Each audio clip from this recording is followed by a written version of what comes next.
umuntu atarafite tike ntabwo abarwa nk'umuntu wari muri iyo modokari.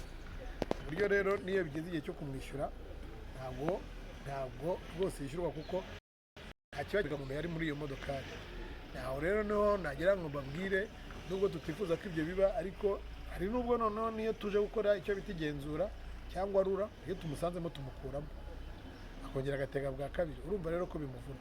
Rero nakwisabira abagenzi, icya mbere ndabasaba ko kutugana ari benshi bitewe na serivisi dutanga, ariko nkanabasaba yuko bagerageza kubahiriza amategeko agenga ikigo.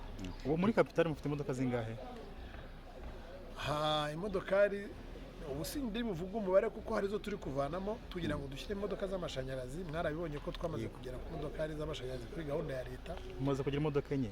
Ubu dufite imodoka enye, hasigaye ziri modokari 6 ziri mu nzira zirimo zikorwa.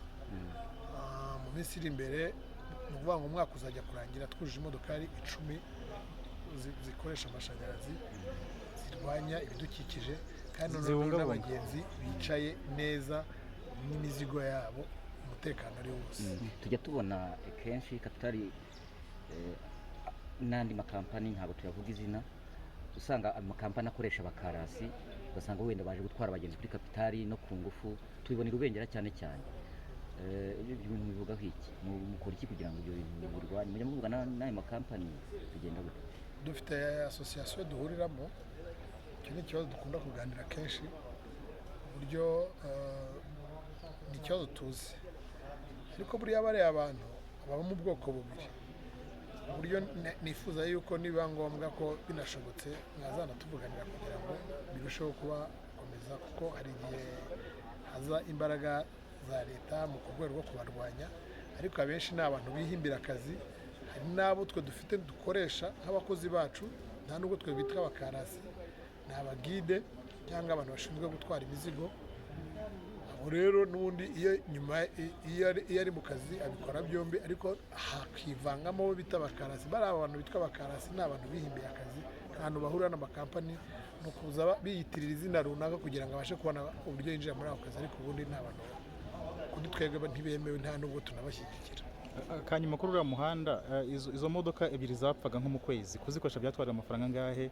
Hanyuma no gushimira Perezida wa Repubulika kuko yarabikoze yabivuzeho bitabyihuta. Iyi modokari akenshi ipfa igendewe n'umushoferi uburyo yitwaramo, ariko nta modoka n'imwe yapfaga. Urebye ibintu bipfa ni ibintu bisa nkaho bihoraho, ariko bigendanye n'imitwarire y'umushoferi. Ibintu bya mbere by'ibanze bimanza kwangirika hari ibyo bitarasora, naho imodoka yicara. Icyo gihe rero iyo ikoze mu mikuku ziracika. Rasoro imwe igura 450. Wazi kuba ari ebyiri uko zirangirika ari ebyiri bikaba 900. Ubu n'utundi turenga, ariko iby'ibanze byapfaga byatwaraga amafaranga ageze mu 900. Yego. Ubutumwa ku mukuru w'igihugu ubwo yaje inaha iki kibazo yarakibonye, asaba ko umuhanda wihutishwa bitabinashyirwamo imbaraga. Umukuru w'igihugu se twamushimira bingana iki ko hano mubyeyi. Umukuru w'igihugu yadufashije ikintu kinini cyane. Ubwa mbere ni uko ibyavuzwe byaraye bikozwe. Rero iki ni ikintu gishimishije cyane, yumva vuba kandi atabara vuba. Rero by'umwihariko ngiye ku ruhande rwanjye nk'umushoramari ndamushimira ko yatumye ubuhahirane cyangwa imigendekere myiza y'imihanda abasha koroha. Rero turaryoshye rwose, tumeze neza, kugira ngo mwabiboneye no ku modoka twazanye. Nta muntu turagizongera kugenda muri kwasiteri, bagiye kuyagera mu modoka y'umuyaga, imodoka y'amashanyarazi, yani imodoka igendanye n'umuhanda turimo, ni imodoka y'icyerekezo. Turamushimira rero, akomeze atuyobore. Ese hari abantu batekereza ngo ziriya modoka umuntu ashobora kuzikoresha ntiyunguke? Umaze igihe kingana icyo zikoresha, wabonye hari icyo zitwaye? Inyungu ya mbere iri kuri iriya modokari ni uko ubwayo nta bya byuma byabaga mu modokari zindi dukoresha ifite. Niba iyo modoka udashobora kuyikorera vidanje, ukaba udashobora kujya kurampurasa ibyo bita za filtre z'amavuta, za mazutu n'ibindi bigendanye nayo, ubwabyo iyo ni inyungu. N'inyungu ya kabiri iri kuba idakoresha mazutu.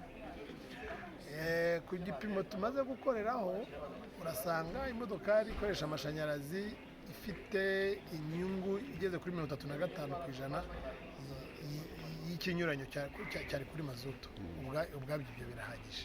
yego. ayo kapitali mugereranyije ifite abakozi bangahe?